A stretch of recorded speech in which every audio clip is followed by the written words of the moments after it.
आज मैं आपको बताने वाला हूँ गुजरात इशूड मैरिज सर्टिफिकेट पे यूएई एम्बेसी का अटैस्टेशन किस तरह से किया जाता है। देखो, आज ये मेरे पास एक गुजरात का ओरिजिनल मैरिज सर्टिफिकेट है। इसके बैक साइड्स पे किस तरह से step by step UAE embassy का अटैस्टेशन हुआ है वो आज आपको मैं इस वीडियो में बताने वाला। कभी भी अटैस्टेशन करने के लिए इस तरह का ओरिजिनल मैरिज सर्टिफिकेट चाहिए होता है।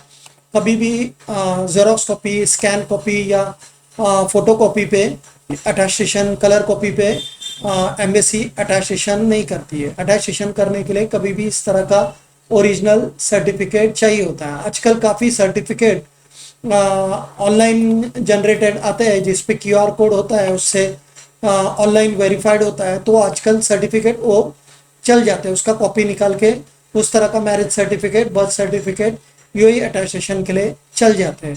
अगर ओल्ड मैरिज सर्टिफिकेट होगा जिस पे इस तरह से स्टैंप और रजिस्टर का स्टैंप और साइन होगा तो वो ओरिजिनल सर्टिफिकेट आपको देना पड़ेगा। इस तरह का ओरिजिनल सर्टिफिकेट देना पड़ेगा, तभी ही आपका यूएई एम्बेसी का अटैस्टेशन होगा। और काफ़ी बार लोग इस सर्टिफिकेट को सेफ रखने के लिए इसको लैमिनेशन करके रखते हैं। अगर आपने इसको लैमिनेशन किया है तो आपको डरने की कोई बात नहीं है। हम लोग बैक साइड से इसका लैमिनेशन रिमूव करके उस पर अटैस्टेशन प्रोसेस करते हैं। तो अभी मैं आपको बताता हूँ इसके बैक साइड पे किस तरह से step by step UAE embassy का अटैस्टेशन हुआ है। तो देखो, ये सर्टिफिकेट का बैक साइड है। इसके बैक साइड पे किस तरह से अटैस्टेशन हुआ है ये देखो। सबसे पहले इस पे जो भी मैं आपको जितने भी वर्ल्ड में कंट्रीज है उसका अटैस्टेशन करने का एक ही प्रोसेस होता है। सबसे पहले उसको नोटरी किया जाता है। कोई भी कंट्री जाना हो तो अटैस्टेशन का सबसे फर्स्ट स्टेप होता है नोटरी। तो इस तरह से सबसे पहले नोटरी किया जाता है। देखो, ये नोटरी का स्टैंप है। देखो, यहाँ लिखा है नोटरी स्टैंप। ये रेड वाला, ये ब्लू वाला, ये टिकट्स है, ये नोटरी के स्टैंप है। ये महाराष्ट्र का नोटरी है।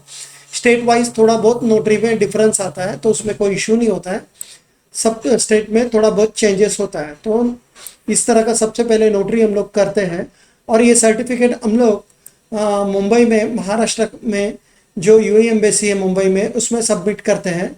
तो उसमें सबसे पहले इस तरह से होम डिपार्टमेंट का उस पर स्टैंप लगाना पड़ता है।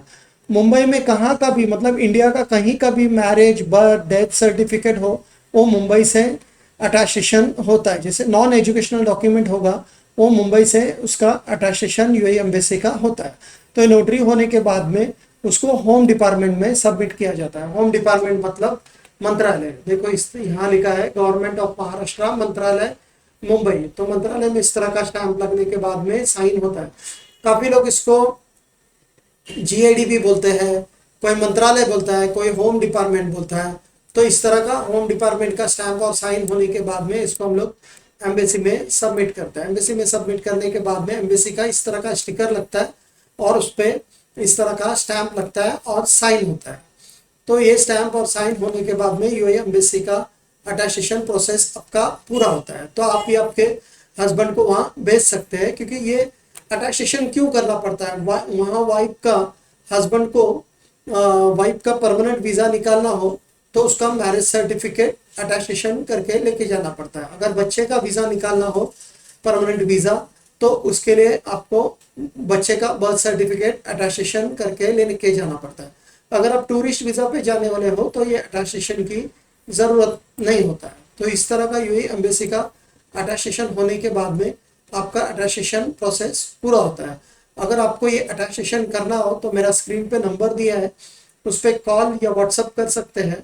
अगर आपको ये मेरा वीडियो पसंद आया तो प्लीज़ इसको लाइक और सब्सक्राइब कीजिए, जिसके वजह से आपको visa related, attestation related, immigration related, मतलब जो भी ट्रैवल रिलेटेड अपडेट्स होंगे वो आपको मिलते रहेंगे। क्योंकि हम लोग का ट्रैवल इंडस्ट्री है, तो ट्रैवल रिलेटेड जो भी अपडेट्स, न्यू अपडेट आते रहते हैं, तो उसका हम लोग वीडियो डालते हैं।